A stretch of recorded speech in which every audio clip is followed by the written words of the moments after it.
بسم الله الرحمن الرحيم. الرحمن علم القرآن خلق الإنسان علمه البيان الشمس والقمر بحسبان والنجم والشجر يسجدان والسماء رفعها ووضع الميزان ألا تطغوا في الميزان وأقيموا الوزن بالقسط ولا تخسروا الميزان والأرض وضعها للأنام فيها فاكهة والنخل ذات الأكمام والحب ذو العصف والريحان فبأي آلاء ربكما تكذبان خلق الإنسان من صلصال كالفخار وخلق الجان من مارج من نار فبأي آلاء ربكما تكذبان رب المشرقين ورب المغربين فبأي آلاء ربكما تكذبان مرج البحرين يلتقيان بينهما برزخ لا يبغيان فبأي آلاء ربكما تكذبان يخرج منهما اللؤلؤ والمرجان فبأي آلاء ربكما تكذبان وله الجوار المنشآت في البحر كالأعلام فبأي آلاء ربكما تكذبان كل من عليها فان ويبقى وجه ربك ذو الجلال والإكرام فبأي آلاء ربكما تكذبان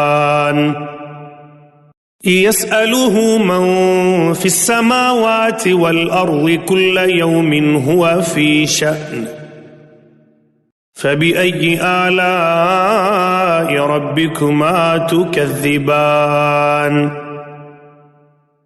سنفرغ لكم أيها الثقلان فبأي آلاء ربكما تكذبان يا معشر الجن والإنس إن استطعتم أن تنفذوا من أقطار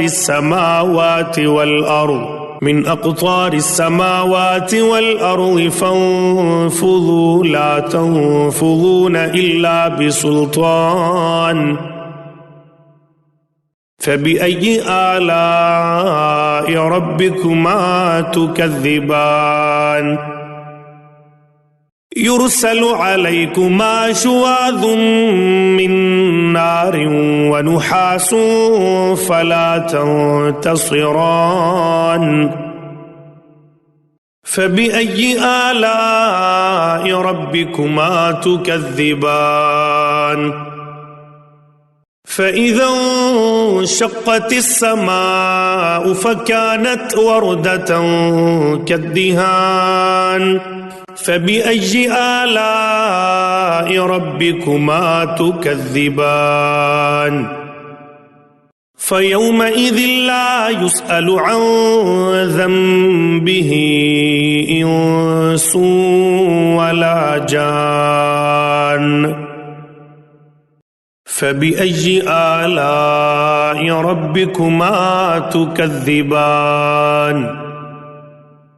يعرف المجرمون بسيماهم فيؤخذ بالنواصي والأقدام.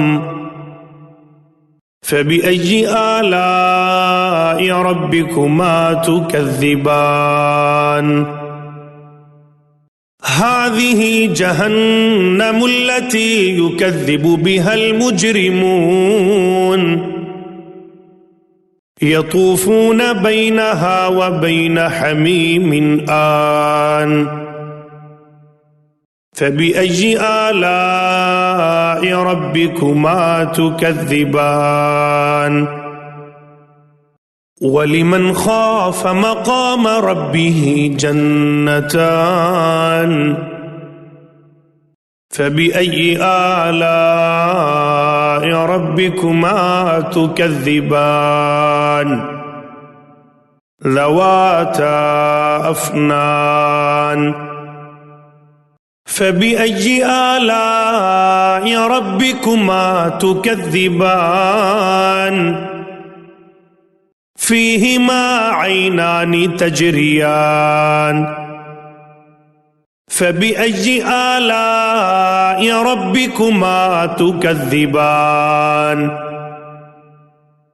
فيهما من كل فاكهة زوجان. فبأي آلاء ربكما تكذبان؟ متكئين على فرش بطائنها من استبرق وجنى الجنتين دان. فبأي آلاء ربكما تكذبان؟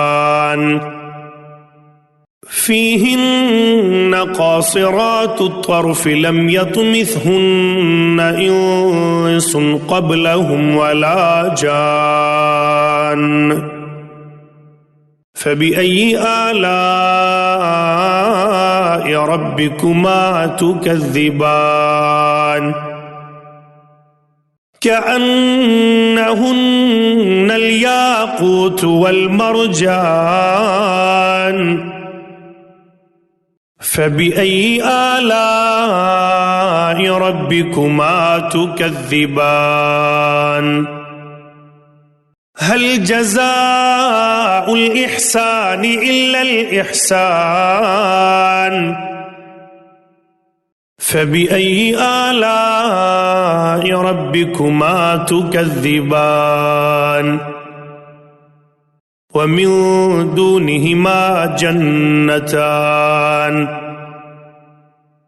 فبأي آلاء ربكما تكذبان؟ مدهامتان.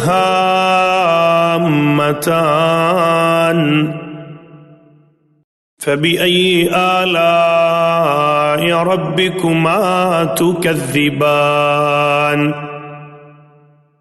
فيهما عينان نضاختان. فبأي آلاء ربكما تكذبان؟ فيهما فاكهة ونخل ورمان. فبأي آلاء ربكما تكذبان؟ فيهن خيرات حسان. فبأي آلاء ربكما تكذبان؟ حور مقصورات في الخيام.